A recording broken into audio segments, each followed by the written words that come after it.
ಶರಣ ಪ್ರಕಾಶ್ ಪಾಟೀಲ್ ಅವರು ಆ ಸ್ಫೋಟ ವಿಚಾರವಾಗಿ ಇದೊಂದು ಸಿಲ್ಲಿ ಘಟನೆ ಅಂತ ಹೇಳಿದ್ರು ಸರ್. ಶರಣ ಪ್ರಕಾಶ್ ಖರೇ ಮ್ಯಾಚೂರ್ಡ್ ಪಾಲಿಟಿಷಿಯನ್. ನಾನು ಕೇಳಿದೆ ಒಳ್ಳೆ ಒಬ್ಬ ಮಂತ್ರಿ. ಒಮ್ಮೊಮ್ಮೆ ಈ ಹುಚ್ಚತನ ಏನೇನಿದೆಯಲ್ರಿ ಇದು, ಅಂದ್ರೆ ಏನೋ ತುಷ್ಟೀಕರಣ ಮುಸ್ಲಿಮರಿಗೆ ಖುಷಿ ಪಡಿಸ್ಲಾಕೆ ಹೇಳ್ತಾರಲ್ಲ, ಇದು ಎಲ್ಲಿಗೆ ಹೋಗಿ ನಿಂದಿರೋದು? ಹಂಗಾದ್ರೆ ಶರಣ ಪ್ರಕಾಶನ ಮನೆಯಾಗೆ ಬಾಂಬ್ ಇಟ್ಟಿದ್ದಾರಂದ್ರೆ ಅವಾಗ ಖಂಡಿಸ್ತಿದ್ದೋ ಏನು? ಇದು ಇಟ್ ಈಸ್ ಆಲ್ಸೋ ಸಿಲ್ಲಿ, ನಾ ಸಾಯ್ಲಕತ್ತೀನಿ ಏನು, ನೋ ಪ್ರಾಬ್ಲಮ್ ಅಂತ ಹೇಳ್ತಾನೆ.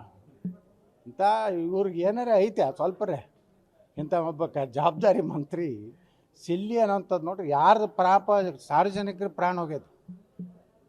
ಇವ್ರ ಮನೆಯಾಗಿದ್ದರೆ, ಇವ್ರು ಯಾರು ಅಕ್ಕಂಗಿರ ಮೇಲೆ ಬಾಂಬ್ ಹಾಕಿದ್ರೆ ಅವಾಗೇನು ಸಿಲ್ಲಿನ ಅಂತ ಹೇಳ್ತಿದ್ರ? ಅಂದರೆ ಇವ್ರು ಏನು ಬಾಯಿಗೆ ಬಂದಂಗೆ ಒಬ್ಬೊಬ್ಬರು ಸ್ಟೇಟ್ಮೆಂಟ್ ಕೊಡ್ತಾರೆ. ಇವತ್ತು ಯಾವನೋ ಒಬ್ಬ MLA ಸ್ಟೇಟ್ಮೆಂಟ್ ಕೊಟ್ಟು ಕಾಂಗ್ರೆಸ್ ನಾವು ಲೋಕಸಭಾದಾಗ ನೀವು ನಮ್ಗೆ ಓಟ್ ಹಾಕ್ಲಿಕ್ಕಂದ್ರೆ ಎಲ್ಲ ಗ್ಯಾರಂಟಿಗಳು ಕ್ಯಾನ್ಸಲ್. ಮೊನ್ನೆ ಅವ ಹೇಳಿದ್ದ, ಬಾಲಕೃಷ್ಣ, ನಮ್ಮ ಮಗಡಿ ಬಾಲಕೃಷ್ಣ ಹೇಳಿದ್ದ, ಇವತ್ತು ನಾರಾಯಣ ಸ್ವಾಮಿ ಅಂತೇಳಿ ಇವತ್ತು ಹೇಳ. ಅಂದ್ರೆ ಇವರು ಇಲೆಕ್ಷನ್ ಲೋಕಸಭಾಗೆ ಬ್ಲ್ಯಾಕ್ ಮೇಲ್ ಮಾಡಿ ಹೊಟ್ಟು ತೊಗೋಬೇಕತ್ರ. ಅಂದ್ರೆ ಇವ್ರಿಗೆ ಗೊತ್ತಾಗೈತೆ 28 ಲೋಕಸಭಾ BJP ಬರ್ತಾನೋ ಭಯದಿಂದ ಈ ಒಂದು ಹೇಳಿಕೆಗಳು ಕೊಡ್ಲಾಕತ್ತಾರೆ. ಅವ್ರು ಹತಾಶ ಆಗ್ತಾಯಿದ್ದಾರೆ.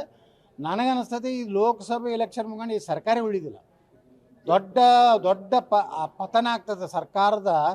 ಸಿದ್ದರಾಮಯ್ಯವ್ರ ಸರ್ಕಾರ ಬಹುಶಃ ಯಾರೂ ನಿರೀಕ್ಷೆ ಮಾಡಲಾರ್ದಷ್ಟು ದೊಡ್ಡ ರೀತಿ ಹೀಗೂ ಉಂಟೆ ಅನ್ನೋಂಥ ಪರಿಸ್ಥಿತಿ ನಿರ್ಮಾಣ ಆಗ್ತದೆ.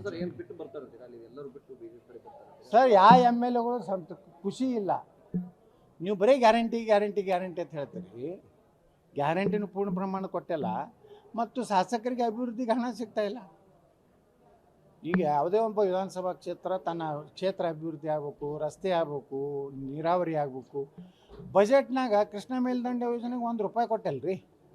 ಕೃಷ್ಣನ ಹೆಸರೇ ತೆಗೆದಲ್ಲ. ನೀವೇನು ಹೇಳಿದ್ರಿ? ಕೃಷ್ಣ ಮೇಲೆ ಆಣೆ ಪ್ರತಿ ವರ್ಷ 10,000 ಕೋಟಿ ಕೊಡ್ತದೆ ಕೂಡಲ ಸಂಗಮದಾಗ ಆಣೆ ಮಾಡಿ ಹೇಳಿದ್ರಿ.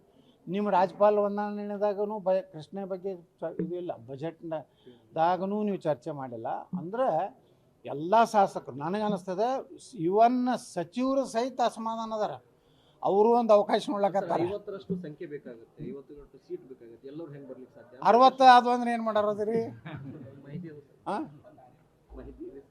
ಮಾಹಿತಿ ಅಂತ ಏನು ಹೇಳೋದಿಲ್ಲ. ಭಾಳ ಮಂದಿ, ಒಂದು 7-8 ಮಂದಿ ಸಚಿವರೇ ಈ ಸರ್ಕಾರ ಬಗ್ಗೆ ಭಯಂಕರ ಇದ್ರಾಗದಾರ.